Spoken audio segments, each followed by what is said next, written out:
एक ओंकार सतनाम करता पुरख निर्भव निर्वैर अकाल मूरत अजूनी सैभं गुरप्रसाद। अंग 60वां।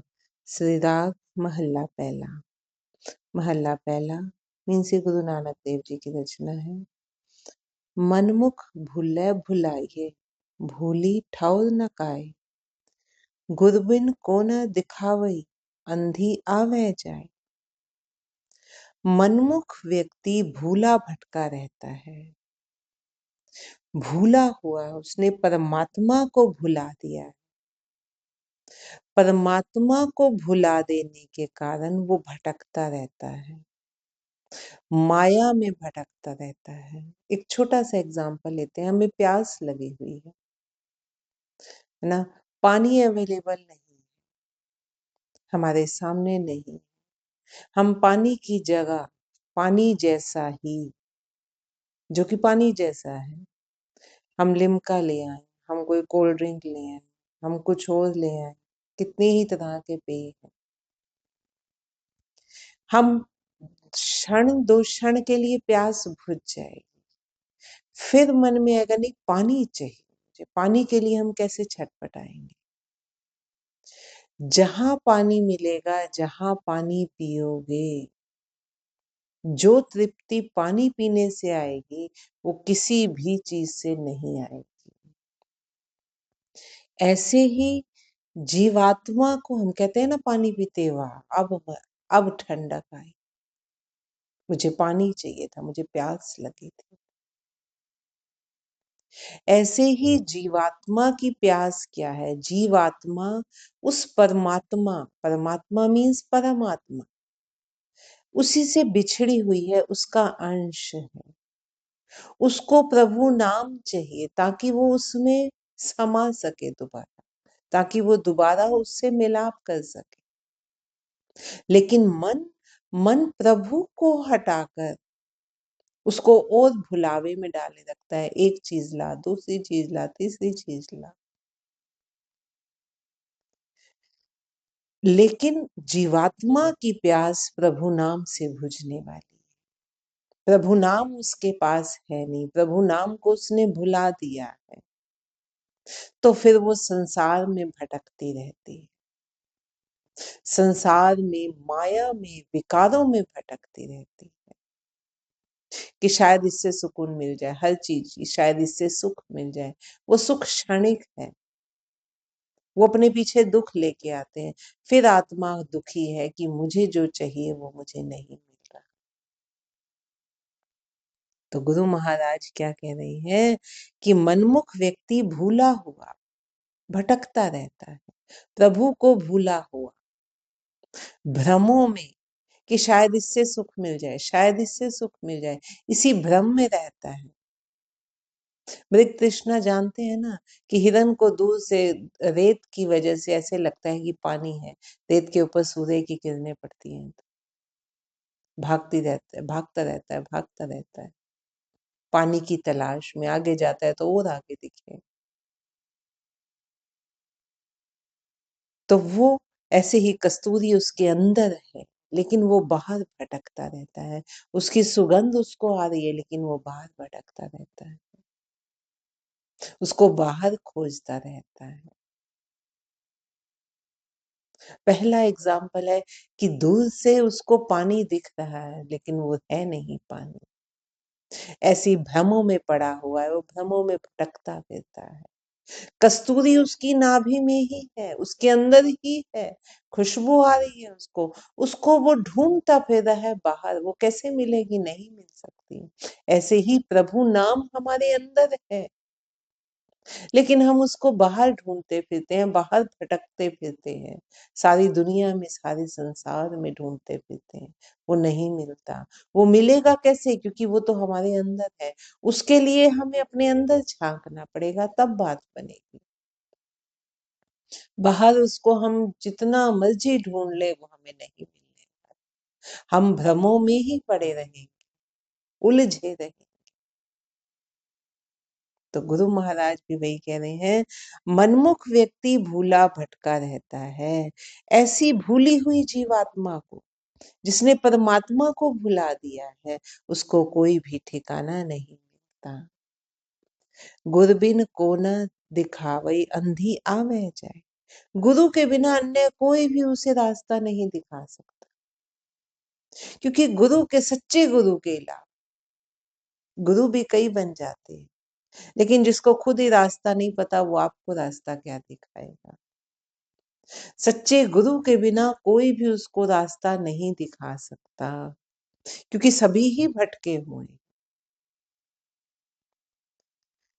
और माया से प्रभावित अंधी जीव स्त्री, अंधी क्यों? क्योंकि परमात्मा को, उसकी सच्चाई को, उसके नियम को, उसके न्याय को, उसकी रजा को जानते बूझते हुए भी आंखें बंद किए हुए। अंधा कौन है? जिसको दिखाई नहीं देगा। वो देखते हुए भी अंधी बनी हुई है, नहीं देख रही परमात्मा को। क्यों? क्योंकि माया से प्रभावित है, उसको उसमें मजा आ। माया से प्रभावित अंधी जीव स्त्री भटकती ही रहती है। ज्ञान पदार्थ खोया ठगया मुठा जाए। जिसने भी अंतर मन के ज्ञान को खो दिया, अंतर मन के ज्ञान को, कि परमात्मा अंदर ही है, जैसे मृग, मृग के अंदर कस्तूरी अंदर ही है, लेकिन उसने नहीं जानती, वो उस ज्ञान को उसने खो दिया है। ऐसे ही परमात्मा हमारे अंदर है, अगर उसको खोजना है तो अंतर्मुखी बनना होगा। जिसने इस ज्ञान को खो दिया, वह ठगा जाता है, उसे फिर माया ठग लेती है। और संसारिक प्रपंचों द्वारा वह लूट लिया जाता है। बाबा माया भरम भूला, भरम भूली ढोहागणी, ना फिर अंक समाये रहा। हे भाई, माया भ्रम में डालकर भटकाती रहती है। भ्रम कैसे? भ्रम वैसे जैसे कि हम बात कर रहे थे कि दूर से पानी दिख रहा है, वो भुलावा है, वो माया, वो छलने वाली। दूर से हमें भी हर चीज में लगता है कि सुख मिलेगा, हम उस सुख के पीछे भागते हैं। जब उस वहां तक पहुंचते हैं तो उसको क्षणिक सुख मिल भी जाएगा हमें तो माया में, फिर वही दुख है कि नहीं, अभी प्यास नहीं बुझी, अब कुछ और ट्राई करते, और आगे दौड़ते हैं, और आगे दौड़ते हैं। भ्रम में पड़ा हुआ है, भूला हुआ है। माया भ्रम में डालकर भटकाती है, ऐसे भटकाती है। एक सुख दिखाएगी, एक प्रलोभन दिखाएगी। रंग बिरंगी है माया, अपने रंग से ठगती है, अपने छलावों से छलती है हमें। और भ्रम में भूले हुई दुहागन स्त्री, दुहागिन कौन? जिसने दुखों को ग्रहण किया हुआ, हम उसको दुहागिन कह देते, एक सुहागिन है। सुहागिन का मतलब जिसने सुखों को ग्रहण किया हुआ, उसका पति उसके साथ है, उसका सुख उसके साथ है। दुहागिन जिसका पति हम कह देते हैं उसके साथ नहीं है, वो दुख ही दुख में है, उसे चारों तरफ दुखों ने ही घेरा हुआ, दुखों को ग्रहण किया हुआ है जिसने। फिर क्यों? क्योंकि भ्रमों में भटक रही है जीवात्मा। भ्रम में भूली हुई दुहागन स्त्री प्रियतम के अंक में स्थान नहीं पा सकती, उस प्रभु के अंक में स्थान वो जीवात्मा फिर नहीं पा सकती। रहाओ भूली फिरे दिसंतरी, भूली ग्रह तज जाए। भूली डूंगर थल चढ़े, भर में मन डोला। ऐसी भूली हुई जीव स्त्री, जीवात्मा, जीवात्मा को जीव स्त्री कहा जा रहा है। ऐसी भूली हुई जीवात्मा देश देशांतरों में भूलती भटकती रहती है, एक देश से दूसरे देश में, एक स्थान से दूसरे स्थान पे, कि शायद यहाँ शांति मिल जाए, शायद यहाँ वो सुख मिल जाए जिसकी मुझे तलाश है। वास्तव में भुलावे में आकर ही उसने घर बार त्यागा है। हम देखते हैं ना कितने ही लोग घर त्याग देते हैं, गृहस्थी त्याग देते हैं कि मुझे परमात्मा चाहिए तो गृहस्थी को तो छोड़ना पड़ेगा। क्यों? क्योंकि भ्रमों में भटके हुए हैं, क्योंकि भ्रम में है, इस भ्रम में है कि परमात्मा कहीं बाहर मिलेगा। पहाड़ों में जा बैठेंगे, हिमालय की चोटी पर जा बैठेंगे, बर्फ में जहाँ कोई जीवन ही नहीं है, वहां जा बैठेंगे, गुफाओं में जा बैठेंगे, घने जंगलों में जा बैठेंगे। लेकिन वहां जाकर भी अगर मन में नहीं झांका, परमात्मा तो अंदर है, तो फिर जितनी मर्जी गुफाओं में रह लो, कोई फर्क नहीं पड़ना। दूसरी ओर अगर गृहस्थी में रहते हुए ही मन में झांक लिया, परमात्मा को अंदर खोज लिया, फिर कहीं भी जाने की जरूरत नहीं, फिर गृहस्थी में ही आपको परमात्मा मिल जाए। तो दोबारा से पढ़ते हैं, भूली फिरे दिसंतरी, भूली गृह तज जाए। ऐसी जीव स्त्री देश देशांतरों में भूलती भटकती रहती है, वास्तव में भुलावे में आकर ही उसने घर बार त्यागा होता है। भूली डूंगर थल चढ़े, कभी पहाड़ों पर चलेगी, कभी वहां नहीं मिलेगा तो फिर मैदान में आ जाए। भूली हुई जीव स्त्री पहाड़ों की कंदराओं में कभी जा बैठती है, तो कभी मैदान में अपना प्रपंच दिखाने के लिए आ बैठती है। जब वहां भी शांति नहीं मिली, फिर मैदानों में। भ्रम में मन डोला, भ्रम में पड़ी हुई इस जीव स्त्री का मन सदा डोलता ही रहता है कि शायद पहाड़ों में नहीं मिला, अब मैं किसी मैदान में, किसी नदी के किनारे जा बैठता हूँ। देखते हैं ना हम, सुनते हैं ना हम, जब तक मन में नहीं झांका जाएगा, तब तक परमात्मा नहीं मिलेगा, चाहे कितने ही साल कठिन तप कर लिया जाए। वो तो आप शरीर को साध रहे हो, बस एक डिसिप्लिन ला रहे हो। धुरहो विछुन्नी क्यों मिले, गरब मुट्ठी बिल लाए। जो परमात्मा की इच्छा के अंतर्गत ही बिछड़ गई है, परमात्मा की इच्छा के अंतर्गत मीन्स अपने पिछले कर्मों के हिसाब से, जो कर्म थे फिर वो फल मिला, जो फल मिला है वही प्रभु की रजा है। अगर कर्म ऐसे है कि प्रभु से दूर है, तो फिर वही परमात्मा की इच्छा है। ये हमने ही चुना है इस रास्ते को भी।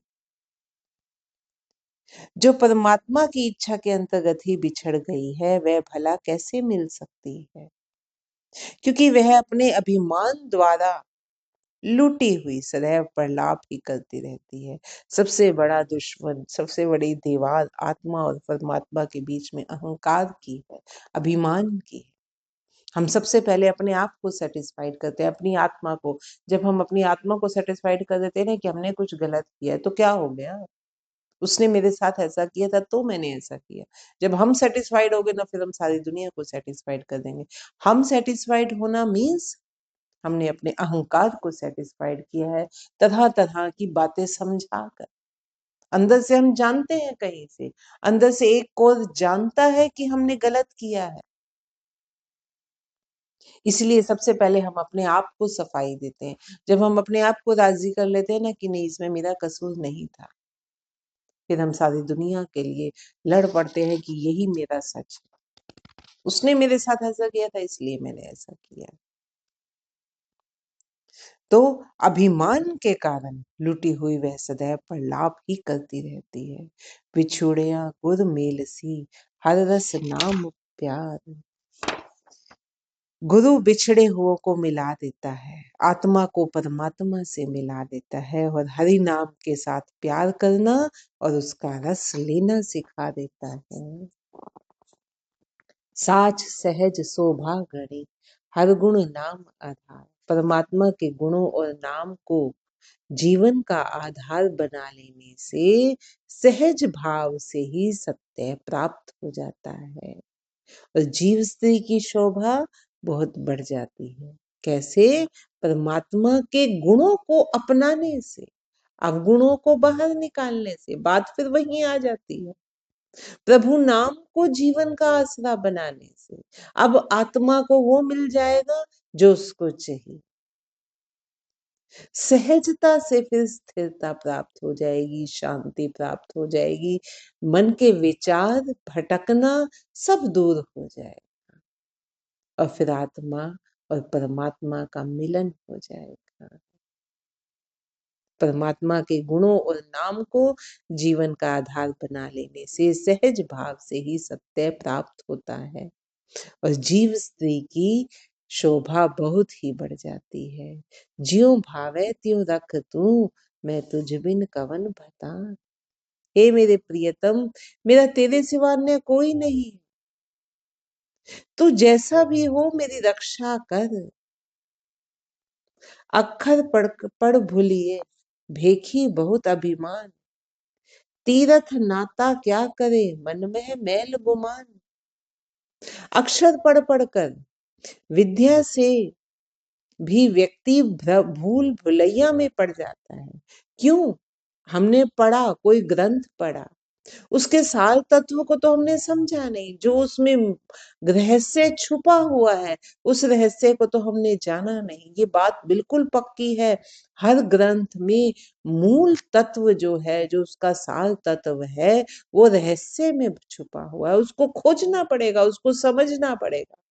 ऊपर ऊपर से आप हम गुरु ग्रंथ साहिब की बात ले लें, ऊपर ऊपर से हम पढ़ ले, रोज पढ़ते रहे तो भी हमें समझ ना आए, जब तक उसके एक एक लाइन में कितना गहन अर्थ है इसका, एक एक वर्ड में उसका गहरा अर्थ है, जब तक उसको नहीं खोजोगे तो इतनी आसान थोड़ी ना है कि इतनी आसानी से लिख दिया जाए कि सभी, फिर तो ऐसे कैसे बात बने, उसकी वैल्यू क्या रह जाएगी। जो खोजना चाहेगा वो खोजेगा सत्य को, इसमें लिखा हुआ सब कुछ है। तो पढ़ कर हमने, हाँ पढ़ा हुआ है, उसमें हमने ये ग्रंथ में कितने ही लोग एक लाइन को उठाते हैं, उसका एग्जाम्पल देते हैं, नहीं ये लिखा हुआ है गुरु ग्रंथ साहिब में, अरे उसके आगे पीछे क्या बात चल रही है, किस कॉन्टेक्स्ट में, उससे अगली लाइन क्या है, उससे पहले की लाइन क्या थी, उसको भी तो सोचो, उसको भी तो समझो, तब बात पता चलेगी कि असली क्या बात समझाना चाह रहे हैं इस लाइन में गुरु महाराज।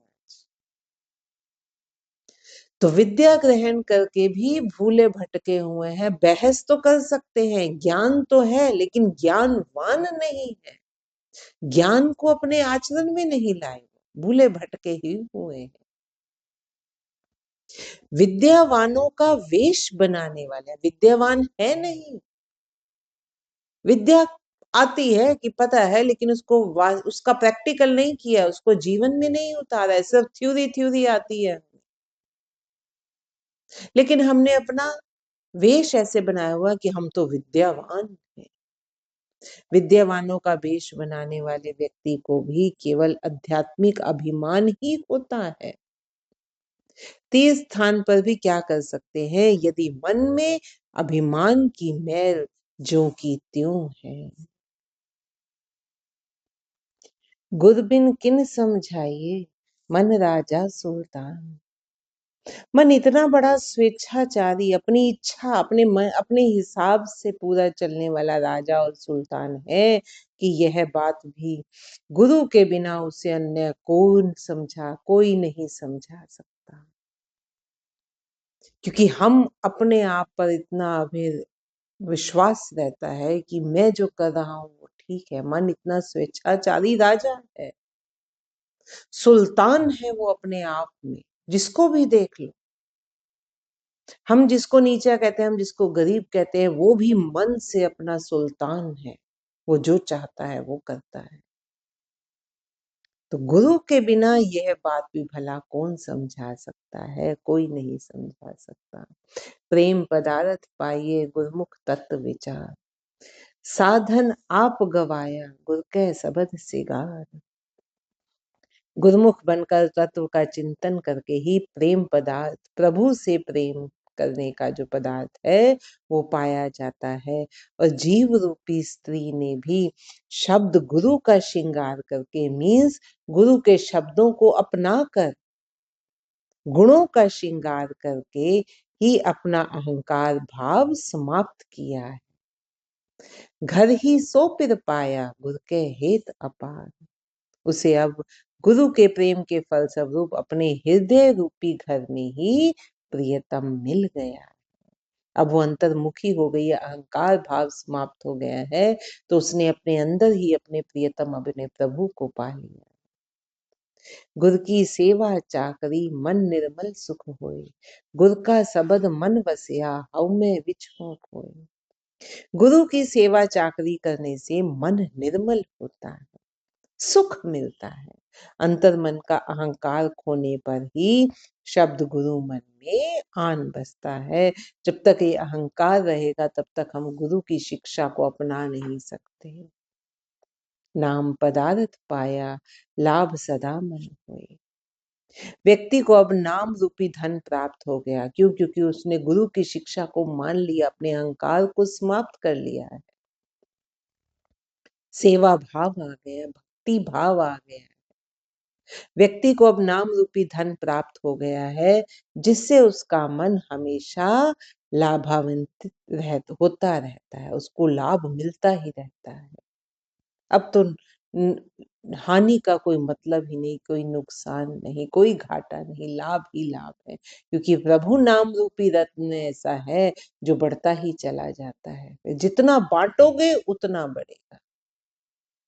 करम मिलता पाइए आप न लया जाए, गुर की चरनी लग रहो विछो आप गवाए। उस प्रभु की कृपा हो तभी वह प्राप्त होता है, स्वयं उसे नहीं पाया जा सकता। हे जीव, तू अपने अभिमान को गवाकर गुरु के चरणों में लगा दे। सच्चे से तीरतया सच्चो पल्ले पाए। जो सत्य के रंग में रंग गया है वह सत्य स्वरूप परमात्मा को प्राप्त हो गया है। भुल्लण अंदर सबको अभुल गुरु करतार, गुरमत मन समझाया लागा तिसे प्यार। सारा संसार भूल चूक में है, परंतु कभी भी ना भूल करने वाला केवल एक परमात्मा रूपी गुरु ही है। परमात्मा रूपी गुरु गुरु वो जिसमें अंदर परमात्मा के गुण आ गए हैं। अब परमात्मा और आत्मा में कोई फर्क नहीं रह गया उसके लिए। तो सारा संसार भूल चूक में है, परंतु कभी भी ना भूल करने वाला केवल एक परमात्मा रूपी गुरु ही है।